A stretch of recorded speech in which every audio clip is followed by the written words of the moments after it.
What made you decide to be a facial plastic surgeon?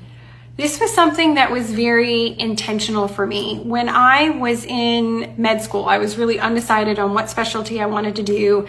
I initially thought I wanted nothing to do with surgery because all the surgeons that I knew were these just kind of like older, really gruff men, and I didn't think it was something that somebody who wanted to be a mom and who was kind of gentle and artistic and those kind of things. But as my exposure grew, I really got to know some really amazing surgeons that were female that really guided me in my journey. So when I was in medical school, I met this amazing female breast surgeon who really kind of stood her ground, stood her own, had amazing patient results, was a really good advocate. And I reached out to her and just talked with her about kind of what becoming a surgeon was like, and she was a beautiful guide in that process.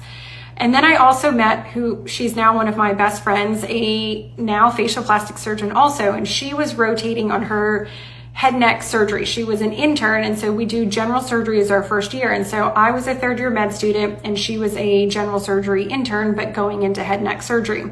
I didn't even know what head neck surgery was or what there was about it.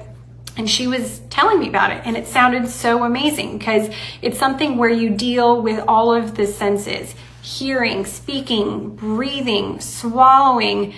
It's something where everything that is so important that makes you have an amazing quality of life, and then even how you look, how you feel.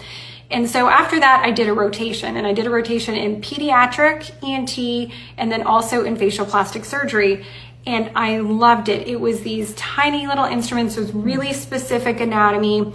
There is more anatomy in the head neck area than there is in the entire rest of the body. And the quality of life impact that you can have on your patients is huge. So once I did that, I really got interested in cleft lip and palate repair and went with that. And with the pediatric patients, the life-altering results.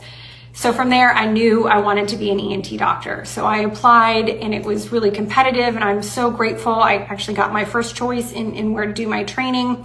And towards the end, when you have to decide about fellowship, I had an amazing residency program director who also was a trained facial plastic surgeon who guided me on this path.